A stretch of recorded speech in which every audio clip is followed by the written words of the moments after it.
Welcome to the Health Buzz Podcast with Dr. Cindy Ross, PhD. Many medical doctors refer their patients to Dr. Cindy for natural medicine therapies focused on balancing nutrition, vitamins, lifestyle changes, and other natural health approaches.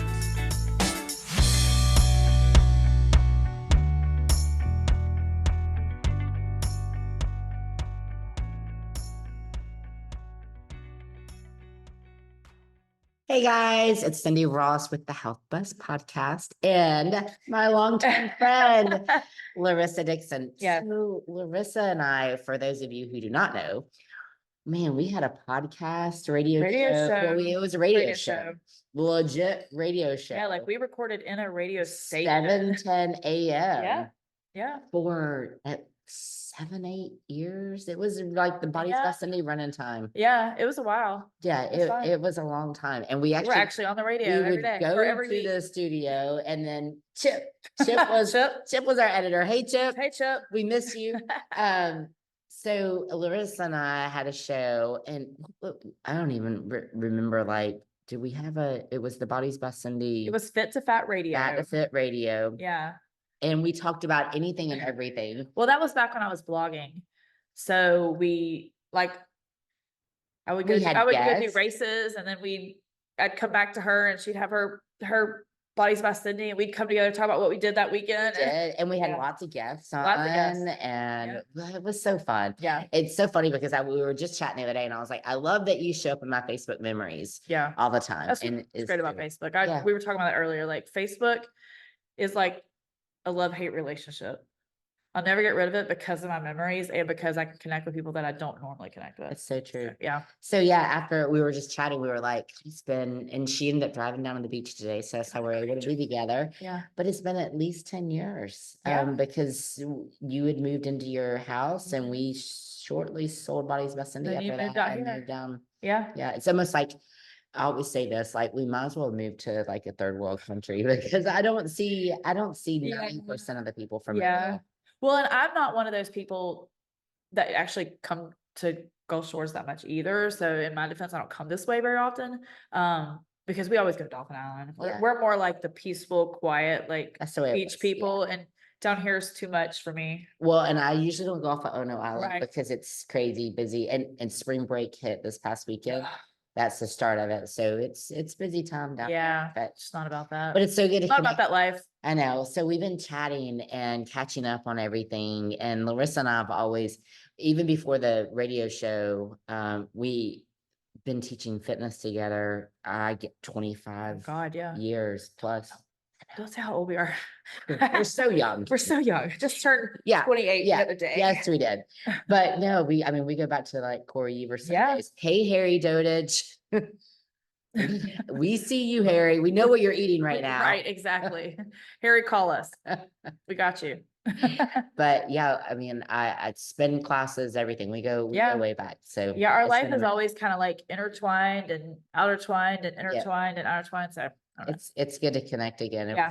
So yeah, we've been catching up and chatting and talking about health and fitness all over again in the past that we're on. And so so kind of the premise of the shows this year so far have been about new journeys and my sobriety and being alcohol free and New Year's resolutions. And so you were telling me that Donald's been joining you on this cleanse as well. Oh yeah. So my husband's like a big, like, whatever you do, I'll do. Yeah. And he has RA like I do. He has RA. He's type 1 diabetes, was diagnosed at 5 years old. So he has, a lot of like nutritional issues and stuff. So, he's just one of those ones, as long as he doesn't have to make it, he'll do it. So as long as I have it there for him, he's fine. Otherwise he just doesn't eat. So that's the other thing too. So, but yeah, he's joined me and we're excited. And so you guys have been doing mostly, you said it was kind of paleo, but. So my background is in health nutrition and, personal training, obviously. But I've always been a firm believer in like calories in, calories out. People know what's good for you.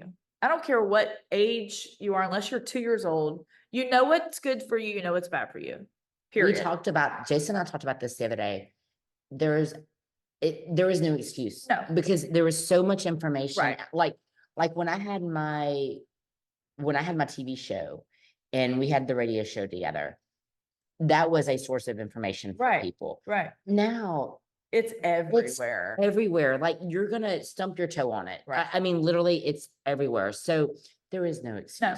Well, and I think that's exactly what is excuses, because if you are over the age of 12, you know what's good for you and what's bad for you. You know that water's better for you than a Coke. You know that, even if you want to go to like fruit's better for you than a Snicker bar, like, that's what people, they always want to do these little fad diets and they always want to do this, but you know what's good for you and what's bad for you. So if you can just take those things and turn them into something, I call it like a cleanse for us, because we tend to fall off that. We're very busy. We tend to go out to eat a lot. And I think that's our biggest vice, is eating out, because even though you might think you're getting something healthy eating out, it's 9 times out of 10, it's not. And usually it's and I struggle with this because I have the food allergies. And I'm not dissing any restaurant owners down here in Orange Beach, but it's delicious. Yes, it is true. And we're going to eat out for lunch today, right? But it is a struggle for me because I am gluten, dairy, and nut free. And gluten is hidden in so many things, and it makes it really hard. And I can usually tell within 6 to 7 hours if that food contained it. And so eating out, it's a big thing. Yeah. So back in the day, this is when I was like learning my stuff. I was in, really good shape, and I was trying to figure out like how to eat healthier when I went out. And I used to tell them to like scrape the grill before they put my meat on it, and don't put any seasoning on it. And like, I wanted broccoli with no butter and all this kind of stuff. But unfortunately, those are the things you have to do if you are, or find the right restaurants that do it. Yes. But I'm just saying, like, there's a lot of little stuff that I've done in the past that I would never do now. But, back to the topic, people know what's good for them and what's bad for them. So what my husband and I, just like right before Thanksgiving, we were just feeling kind of blah, just kind of, we had been eating out a lot. And I was telling him, I'm like, why are we eating out so much? Like, I don't really like to cook. She likes to cook. I don't really like to cook. I know how to cook. I can cook amazing stuff. And when I do cook at home, I cook predominantly healthy. Like, we don't keep a lot of junk in our house, even though we have a teenage boy, but he actually eats really healthy. Yeah. He's an athlete, so I have to keep him going. Is that Willie? Willie. Yeah. Yeah. If you know me, you know Willie. But and he's an amazing athlete. So I have to make sure that he's eating the fuel that he needs. So the problem is we were just eating out too much. And I think it's due to laziness. It's like we were so busy and I wasn't preparing myself. Yeah. So you have to prepare. You have to else prepare. You're gonna fail. You're tired. You're gonna grab whatever's right. easiest. Exactly. Yeah, you have to prepare it. So I told him in October, I was like, look, from Thanksgiving to Christmas, we're gonna do like a clean eating cleanse. We're not gonna eat out. And it has nothing to do with financial, nothing. It was just literally like, you just can't eat out. So hard. And that was more for us to cleanse from those toxins from eating out so much. It's just the processed foods. Yeah. Yeah. And so he was like, okay, well, whatever. So I made sure that he had like breakfast and lunch and dinner. And actually our neighbor, our friend Jay, he jumped on the bandwagon with us. So I would make sure that he had his dinner. And because if I'm cooking, I'm gonna cook for him, and but people would ask me like, what are y'all doing? Because they could see it. Like I could see it in my face. And just because you're getting rid of all that, it's coming out. It's coming out. Like just everything. I mean, even simple things like Larissa and I were talking before we started this. I eat so clean. Everybody knows it's like painful to go eat dinner with me because literally like it's painful for me to have to order. Right. So I was the only thing processed I was eating ever was rice cakes. And they were like lightly plain rice cakes. Right. But it was something that I had noticed, and this is how in tune I am with my body. When we travel, I don't have the rice cakes. Right. And I don't have any ongoing inflammation, but I have some residual joint pain from when I was sick.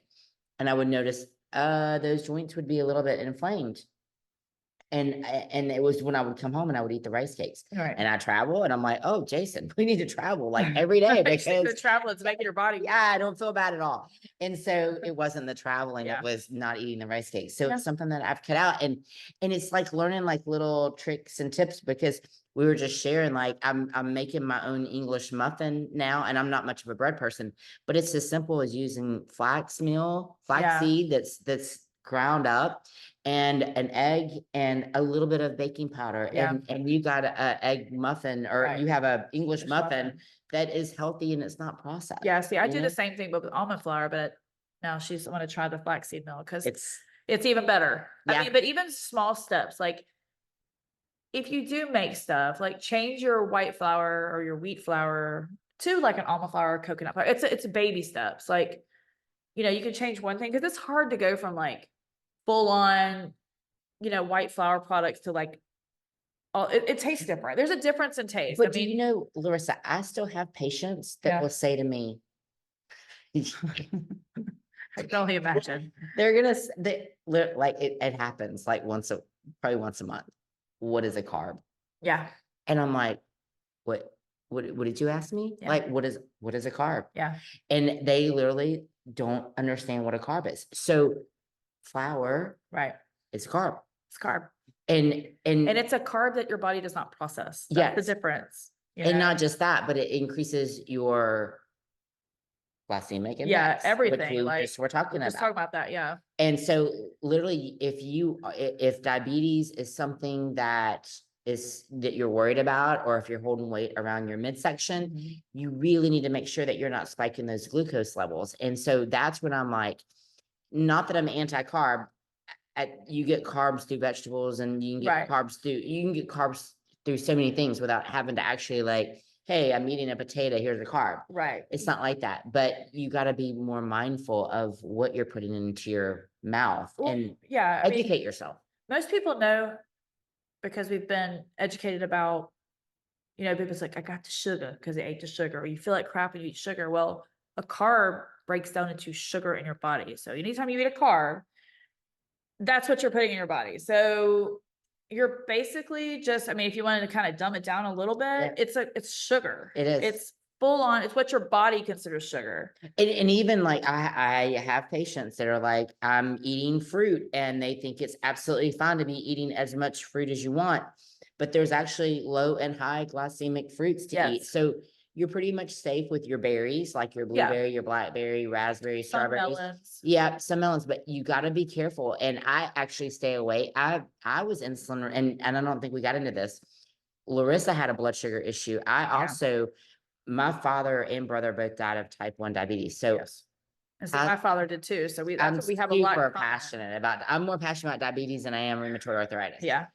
And literally, I found myself, this was after COVID, and I was telling you about my caffeine sensitivity, but I was holding weight in my midsection, and I've never held weight in my midsection. And see, where I'm different. I always have, and that's always been my downfall. It never was a thing for me. And then all of a sudden I was holding weight in my midsection, and I'm thinking I had a hormone imbalance, and here I am fixing everyone else, but I couldn't figure out what it was with me. And it ended up being insulin resistance. Yeah. And so I ended up putting myself on the protocol that I put all my patients on now. And instantly I had fewer cravings, and I never have cravings. I had, during that time, I had cravings for carbs and sugars. Yeah. I have none of that. And I keep my blood sugars under control. And if you have diabetes in your family, or if you're holding weight in your midsection, you need to be worried about your blood sugar. Oh yeah. Absolutely. Worried about 100%. your blood sugar. So Larissa's husband is a type 1 diabetic. Type 1, right? Type 1. Type 1. Diagnosed at 5 years old. So yeah. So my brother was as well. And my dad was adult onset. Yeah. Type 1, I think at like 30. But they both passed away from not taking care of themselves. Well, and my father did too. My father was diagnosed at 12. He was a type 1. He died at 50 years old. He didn't take care of himself? No, but if you think about it, he died 20-ish years ago. Yeah. So he would have been 76 this year. So he died at 50. So think about, they didn't have the resources. 60 years ago. It was like, you just give yourself a shot, and it's supposed to fix the problem. They didn't know the the health issues, like the the why food or the and how or the why. they right. need It to do was that. just, you take this medicine, it's supposed to make you feel better, and that's what they That's did. it. So, And like my brother died, it's been close to 20 years ago. yeah. And just yesterday, I ran into someone at the park down the road, diabetic, and he was telling me how he went into a low and he's got all these bells and whistles are Right. going off and Oh, yeah. everything's connected. And and I would wake up and the bathroom would be right across the hallway from my bedroom. I mean, I was a year old when my brother got sick, Yeah. right? And so I remember getting ready for school. I'm going across the bathroom and my brother's in a coma on Yeah. on the floor, and his blood sugar was at like, I don't know, he bottomed out. It was Right. like, I don't know, nothing, Yeah. right? Like, I mean, like probably like a 12, 10 or 12. 10 Yeah. or 12. And they didn't have any of that. So if you made it through those years Yeah. and you actually had any type of quality of life, Right. you're very lucky and you're very fortunate. Yeah. So my father had a kidney transplant due to diabetes. He also had lost both of his legs. My dad and brother too. Yeah, he had lost 7.5 fingers. His hands literally, like, leading up, like probably the 2 years leading up, his hands were so calcified that like his x-rays for his hands looked white. Yeah. Because it's the calcification of his bones and stuff. But I mean, he lived a great life. Don't get me wrong. My dad, you would have never known anything was wrong with him if you didn't know him, because he just loved life. So thank God he at least lived his life. Yeah.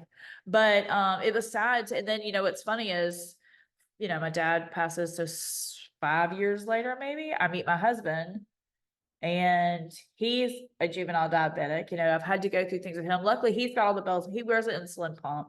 He wears a continuous glucose monitor. Donald's always done well with it. He's done well. And like we were talking about earlier, he's not a foodie. Like, he likes to try all foods, but he doesn't have cravings. Like, he's not a sweet eater. And it's probably a lot due to I don't know if it's due to the fact that he's diabetic. A lot of diabetics still have a sweet craving, but yeah, but I think he's always been mindful about what he puts in his body, always. He has been. And that's what I preach all the time. Think of food as medicine, because it is medicine. It will heal you. Well, and don't forget about what you drink, because it's everything. And like his biggest thing, he likes beer, and I always like, if you just stop drinking beer, but I mean, if that's his only vice, it is what it is. Yeah. I think the biggest misconception, though, about all these bells and whistles, because I have the downside of that also, is that you're almost too reliable on them. I'm not a big fan of the pump. So yeah, now the pump changed our life. I will tell you, for those of you who have a pump, or thinking about getting a pump, it changed our lives, because we were no longer having to, like, when we traveled. Yes, but I don't think Donald abuses the pump. I think a lot of people abuse the pump. Well, they feel like it's their pancreas outside their body. And they can just eat whatever they want. I'll give myself more insulin. Yeah. And those are usually your heavier set. Yeah. Type 1 diabetics. Yeah. Or type 2 diabetics. That's what I was going to say. They use it as a crutch, because they feel like, okay, now I'm normal because I just have this pancreas outside my body and I can just dial it up and I can do whatever. Yeah. I'm not a fan of that. I was not really how it works. Thankful that my brother was not a candidate for the pump when he was living, because I think that he would have used it as a crutch. And I think it made him more mindful of having to check the blood sugars. Exactly. Now I do love the fact that the bells and whistles, the fact that you're not having to like prick your finger all the time. I can only imagine how old that gets. Well, like, my dad was so inundated with it. Like, by the time he died, he was taking, and they didn't have the pump. That wasn't a thing back then. When at the point in time that he died, he was literally taking 3 shots a day, 100 cc's. Like, it was. So was my brother. And it was terrible. Like, and I just can't imagine, like, just. I can imagine, like, my husband ever having to do that. Like, it's crazy to me, And so now with this, it's every 3-4 days, he has to change it. Now, I will tell you, on the flip side of that, if you have the continuous glucose monitor, and the new ones now go all the way with your pump, you don't have to do anything. It keeps him a lot more regular, so he doesn't have the highs and lows and constantly have those highs and lows are that's what gets people. Yeah. And if you have an issue with like super highs and then super lows, you're constantly just having to give yourself insulin. A lot of that time is what you're eating, but some of it is just your body.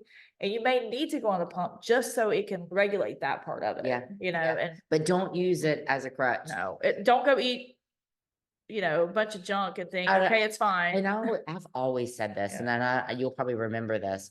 I've always said that everybody needs to eat like a diabetic, because if everybody ate like a diabetic should eat, we all would be really healthy and our glucose levels would be stable. Because this is the thing, especially with people that are holding weight in their midsections, that's visceral fat. Visceral fat is so unhealthy fat. It's raising your cholesterol levels. It's increasing your risk for heart attack. It's increasing your risk for cancer. Issues. Exactly. Organ failure. I mean, like, it really, insulin resistance is it. So many people, they're like, oh, I have a hormone imbalance. No, you have insulin resistance that's causing a hormone imbalance. Right. And it really does affect everything. So if you do think that you are having issues with insulin resistance, reach out to me. I'm happy to help you educate yourself. I mean, it's a thing. I mean, like, it's usually the culprit.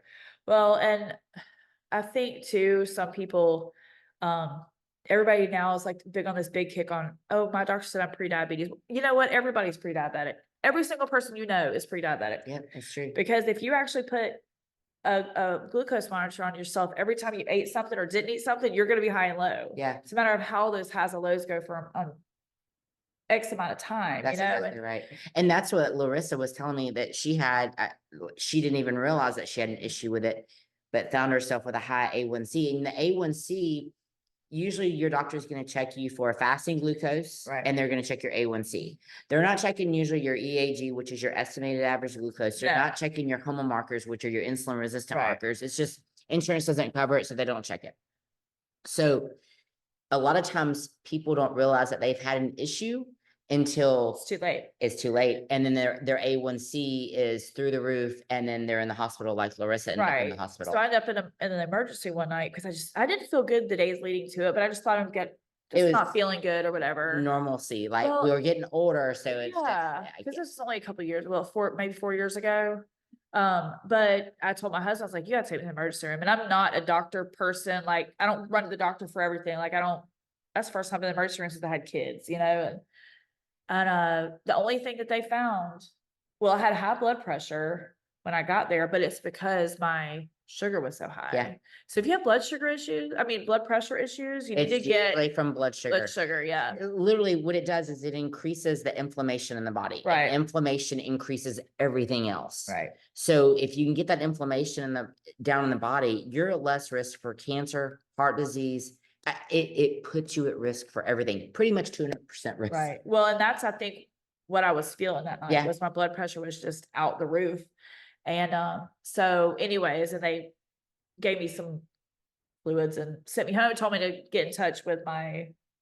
So you didn't even know what your A1C was that night? No, because they don't check that. Emergency room doesn't check it. They check my sugar, and my sugar was high. But we had ate Mexican. I had a margarita that night. And so that night, I guess that margarita just threw it over. And how high was it? Do you remember? I don't remember. It was kind of a fog that night, but it was pretty high. I mean, especially my husband's there, so he knows, and I grew up with it. Yeah. I don't remember what it was, but I'm sure it was relatively high enough for them to be like, you need to follow up with your endocrinologist. Yeah. Well, they said my doctor, but my husband had an endocrinologist because I'm telling you guys, if you do a regular general practitioner, it's fine for diabetes. But if you really want to delve down deep, go to an endocrinologist, get a referral if you need one. I'm telling you, they know so much. I'm happy to refer out too. If I see an issue that there's something that's not in my realm, I'm referring you out. And especially like if you do have diabetes, especially type 1 diabetes, because you are going to run into issues down the road. I mean, like well, I actually have neuropathy in my feet. Do you? Now because my sugar ran so high, and I had noticed my feet kind of bothering me a little bit, but I just, I'm always doing something. And it's so easy for us just to deflect it and to something else. I'm always like with my husband and my kids, I'm always like, oh my God, what's wrong with y'all? But you don't think about yourself. So speaking of like things on the road, it's like once you get neuropathy, guess what? It doesn't go away. It doesn't go away.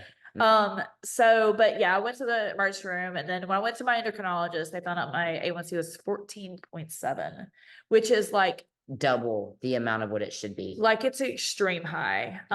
So I'm not sure if I've ever seen one that high. Yeah, it was ridiculous. So luckily, long story short, They put me on medicine. We figured out what medicines worked for me. They got it down. And then now I just control it with diet and exercise. Yep. So yeah, so proud of you for that. Yeah. And I can tell, like, if you think you sometimes when you eat something, especially like something sweet, that's how you can really like something full of sugar. And I always say like something to drink, like if you eat like a mudslide or a margarita or a milkshake or something like that.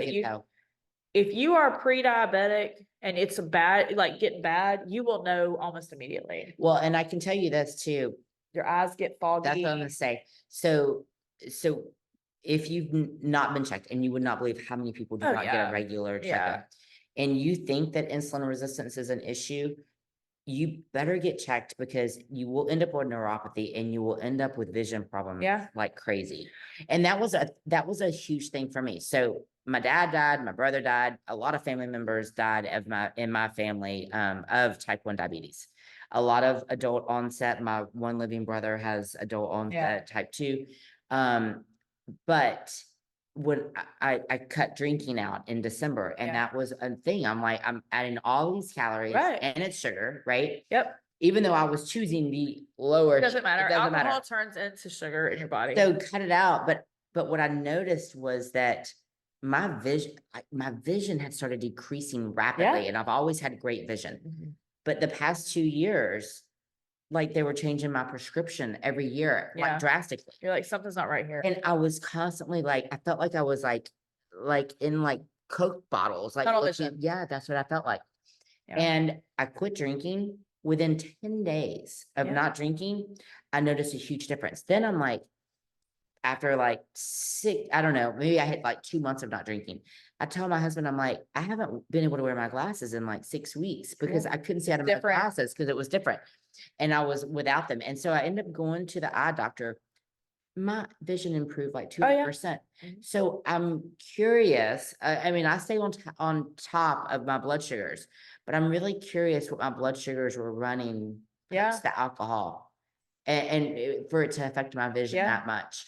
Well, I think it's a spike. So anytime you spike something, everything's intertwined. So the one thing you're going to notice is if your stomach hurts, if your feet hurt, if your body hurts, and if your vision is like a huge thing. It's a huge thing. If your vision is changing, like your vision should not change that much. There's something wrong. Yeah. And like I noticed, like my left eye especially would have like a black, like almost like a black cloud every once in a while, but I would blink and it would go away. So I figured, you get those little floaters, and I wear contacts. And sometimes I was like, no, it's not my contacts. And so that was one of those things that I just didn't correlate. You were not putting it together. Right. Which I should have. I'll be honest with you, I should have, because my father had diabetes. Like, it was rampant in my family. So I should have, like, but it just didn't. But you never been one to go to the doctor. No.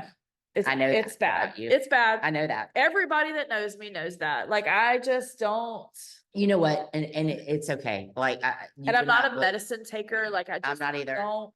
That's the reason I went into functional medicine. I believe that there is a time and place for them. Just like Donald taking his meds, right? Like, there's a time and place for them. But, and you're a walking poster child now for it. Yep. And me as well. I mean, but there's so much that you can do through good nutrition. And just moving your body. And it doesn't have to be, you and I both have been extreme athletes in our life. I'm not there anymore. I don't want to be there anymore. I mean, like, I walked on the beach today, and I'm in no hurry to get from point A to point B. It is just about moving your body. And I've really been diving into meditation, and that's been a big aspect, filling my time up where exercise used to be. But, I mean, I'm lifting weights a few times a week, but it's really just about moving the body and eating right. And if you do those two things and you're mindful about it, you're going to be able to correct about 85 to 90% of your issues. I mean, I didn't think when I went, now my endocrinologist was like, she wanted to keep me on. I was like, well, let me just try to do it without it.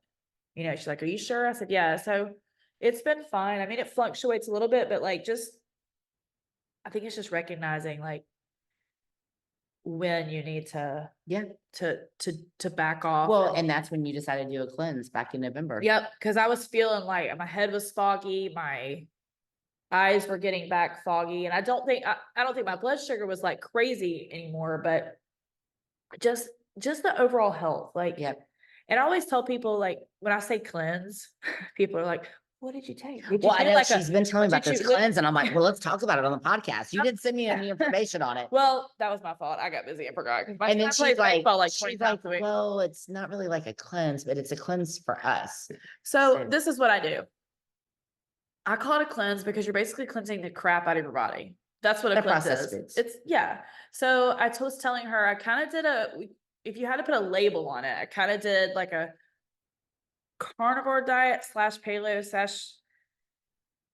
keto, kind of, not really keto, but like, because I don't really watch carbs. I just know not to eat certain things, but like, it was kind of like a combination of those three. And I think it's because in my mind, I can and it works. If I have something that will I can't just be like, oh, I'm just going to eat good today. That doesn't work. No. I'm going to eat good this week. Okay. Yeah. What does that mean? I mean, what does that mean? Yeah. What does that mean? But if you delve into like recipes based around these three things, and I don't believe in just doing one thing.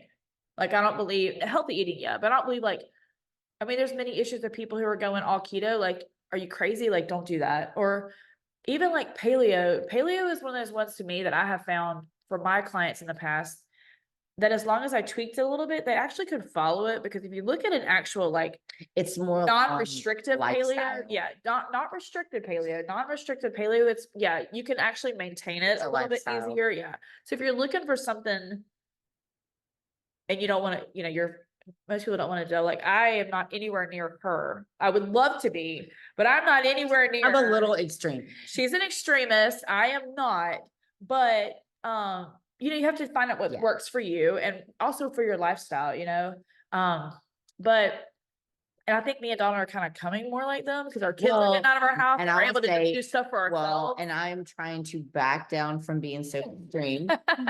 I'm trying to find my happy ground. No, I think it's good that you have, but you've always maintained that. But so when she says that, so like, as far as like my diet, her and I both, like, if I notice joint issues or whatever, I will eliminate food out of my plan. But I've done the carnivore, I've done the keto, I've done the vegan, the plant-based, the blood. I mean, like, I am my own guinea pig because there's no way that I'm going to tell you what to do when I haven't gone through it myself. But what works for me is pretty much along the same lines. I mean, a mixture of everything that you've done, and you found what works in each thing for years and kind of combined it. I stay away from foods high in oxalates, foods high in lectins. And if you have questions about those, just hit me up.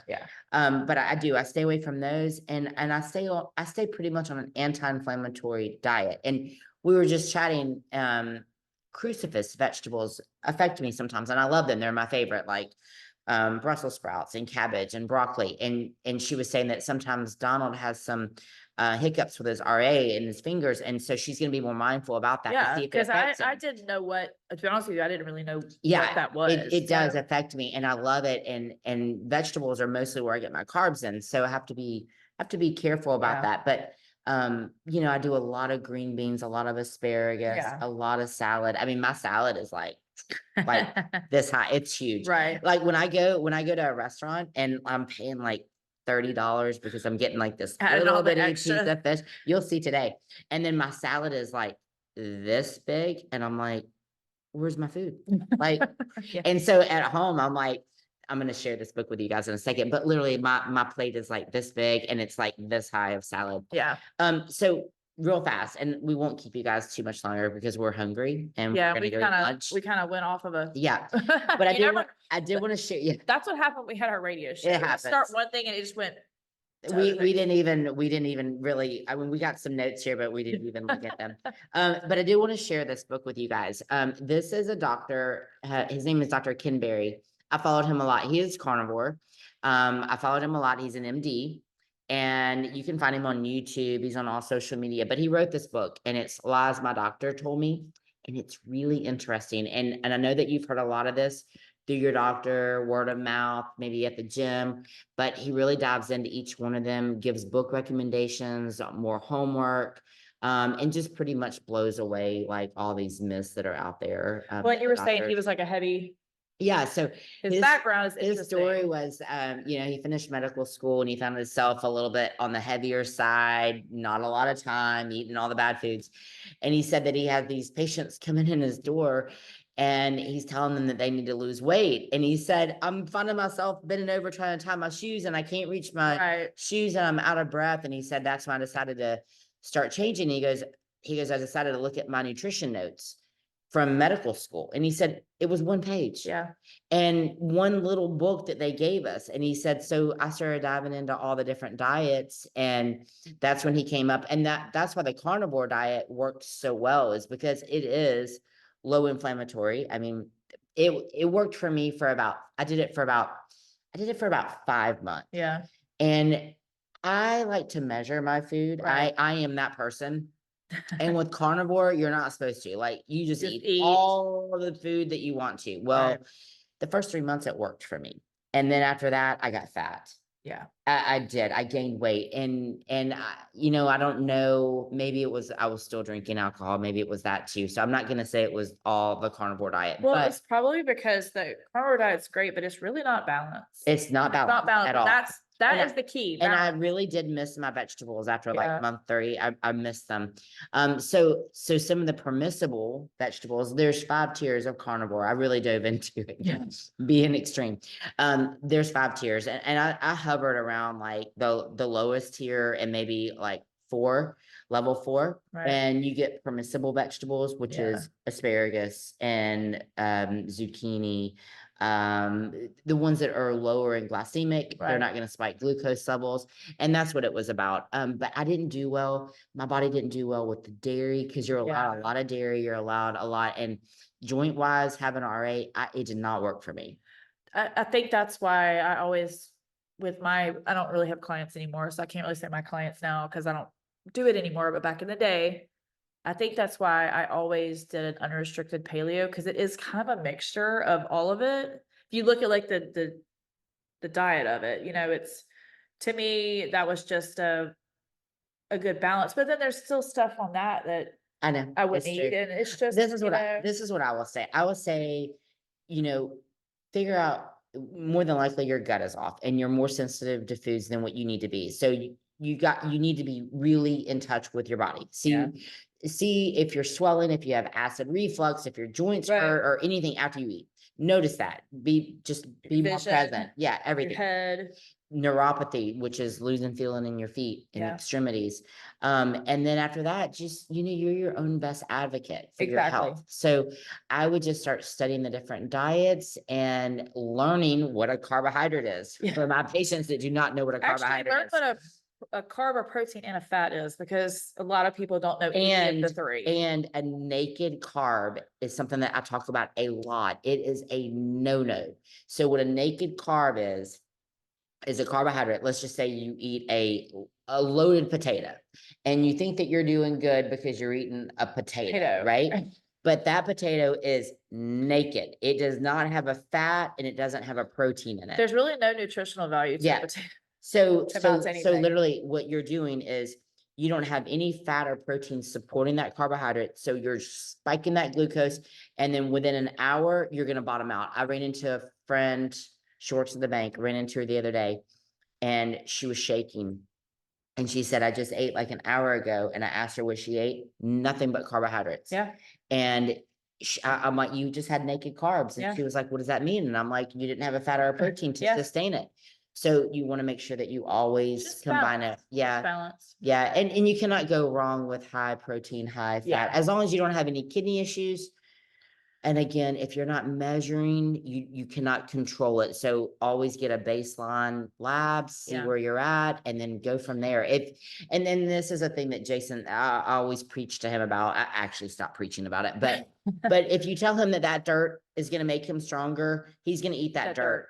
And so being in the gym, and we've been in the gym business for most of all of our lives. You hear chatter all the time about, hey, this supplement's great. This supplement's great. Don't take it unless you're deficient in it. Right? Exactly. Because you will have a whole cabinet full of supplements that you heard from Sarah on the stair climber that it was healthy for you or it was good for you. At the end of the day, those supplements can be just as bad as medication. 100%. Because your liver, your kidneys, all of it are having to process it. And if you're not deficient in it and your body's not absorbing it because you have gut issues, you're urinating it out, so you're wasting money for one, Right. but your kidneys and your liver are having to work overtime. So And that goes with your even like your protein powders and your protein everything. bars. Like I don't do any of that. no, when we're talking about higher protein, higher fat, we're talking about in foods. Don't think, oh, well, I'll just add my 60 gram protein chocolate shake to that. No, those things are there for a reason. There's people who physically work out, like, don't take any of that stuff unless you are highly training. That's right. And you know that it's actually the one that's for you, because there's so many different ones. But like, we're not saying go eat, a Fit Crunch bar or whatever. Like, I don't know what the names of these are anymore, but real food. Yeah, real food. You'll find, because your body can process those foods that we're talking about, your body can process. So the whole point is to get your body to process the food that you're eating. So go check out this book. It's awesome. And it is definitely an eye opener. And there's lots of information on other books in here on other diets. It's gonna be the next book, because I have never heard of it. So. Yeah, it's really good. So wait, hang on, let me find where he actually puts in here. So he'll have like a section of homework, and he'll have a book recommendation in every chapter. And it's all about different diets. And he blows myths through like the salt, it's all in here. I love it. I love this book. Check it out. Yeah. So check it out. Follow him. He's on YouTube. And this is a completely free advertisement for Dr. Kim Berry. Yeah. He did not get paid. No. I've never heard the book, so I couldn't even say Dr. Kim Berry, find me. I'll give you my address and check it. But no, seriously, guys, it's a really great book. Highly recommend it. It's an eye opener, especially if finding the right diet for you is something that you're struggling with. It's in there. Or if you've gone to a doctor and you just not quite, whatever he told you to do, he or she told you to do, they told you to do, doesn't sit right with you, or it's just not making you feel better. It's probably, this is probably dive in deeper. Probably tell you why. Dive in deeper. So, or this is like the number one thing. If you go to the doctor and they say that everything looks fine on your labs and you still are symptomatic and you feel bad. Yeah. He can figure out what's wrong with you. Call me. Larisa, gosh, we got to do this more often. I know, we do. I miss you. I always loved having her as my co-host. Most of you guys know I don't work, but I do a lot. I do a lot of charity work. And I had kids that I did a lot with, but now I'll be an empty nester in like a year. So my time is like, I just be like, yeah, let's go have lunch. My children moved away to go to school in the Navy and all that stuff, so I don't even have to worry about them here. So I love it. Yeah, so my time is like starting to calm down, I guess would be the word. It's great to connect. Yes, it is. So I'll put her Facebook link on the show notes, so you guys can connect with her if you have any questions on anything that she talked about. She's been through it and has all the health issues and come through it on the other side as well. Her and her husband. Just questions in general. Or if you ever want to run a marathon, she's your go-to girl. I'm not going to do it with you. I know people are like, you want to run this 5K with me? I'm like, nope. Yeah. But I'll come and cheer you. Yeah, that's right. I've done Ironmans, marathons, everything. I can tell you how to do it. I actually did a whole series when I had my blog real quick before we did a whole series on running a marathon on a 100% paleo diet. I actually have an article on that. So you have to post it again. I will. I need to post some of my old stuff, but I've been doing that, trying to because it's all good. I'll recreate it. Right. Like, we created that content exactly 10 years ago, 11 years ago. Well, it was such a pleasure to have you on here.